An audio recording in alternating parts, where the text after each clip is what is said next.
பலஸ்தீனிலே முஸ்லிம்கள் படக்கூடிய பிரச்சனைகள், அவர்கள் சந்திக்கக்கூடிய சிரமங்கள், அவர்கள் சந்திக்கக்கூடிய உயிரிழப்புகள், பசியால் வாடக்கூடிய மனிதர்கள் நமக்கு முன்னால் வாழ்ந்து கொண்டிருக்கிறார்கள்.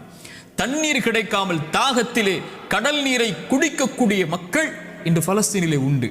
பசியால் புல்லை, விலங்கினங்களுடைய கழிவை சாப்பிடக்கூடிய மக்களாக இன்று பலஸ்தீன் மக்கள் பசியால் தாகத்தால் வாடுகிறார்கள். மனைவி இல்லை, குழந்தைகள் இல்லை, கணவன் இல்லை, உறவுகள் இல்லை. ஒரு கடைக்கு சென்று திரும்பி வந்த பெண்ணுக்கு குடும்பம் முழுக்க மண்ணில் புதைந்திருக்கிறது. அவர்களுக்கு உணவுக்கு வாய்ப்பில்லை, தண்ணீருக்கு வாய்ப்பில்லை, ஒதுங்குமிடத்திற்கு வாய்ப்பில்லை, பாதுகாப்பிற்கு வாய்ப்பில்லை. அவர்கள் தொழுவதற்கு மஸ்ஜிதுகள் இல்லை பலஸ்தீனில். இந்த சோதனைகளுக்கு முன்னால் எல்லாம் என்னையும் உங்களையும் நிறுத்தி பாருங்கள். நம் சோதனைகள் எல்லாம் ஏமாத்திரம். என்ன அளவு சோதனைகளை சந்திக்கிறோம்.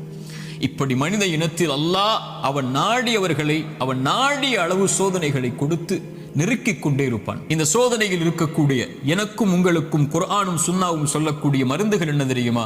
முதலாவது மருந்து எடுத்துக்கொள்வோம், அல் ஈமானு பில் கதரி கைரிஹி வ ஷர்ரிஹி. நன்மையாயினும் தீயதாயினும் எதுவாயினும் என் இறைவனின் புறத்திலிருந்துதான் என்னை வந்தடைகிறது. அவன் இந்த சோதனை வருவதற்கு முன்னதாகவே அந்த விதியை நிர்ணயித்திருக்கிறான், அதை அறிந்திருக்கிறான். அந்த சோதனை எனக்கு வருகிறது. இதன் மூலமாக இறைவன் என்னை சுத்தப்படுத்த, என் அந்தஸ்தை உயர்த்த நாடுகிறான், அல்லது என்னை நான் செய்யும் பாவங்களால் தண்டிக்க நாடுகிறான்.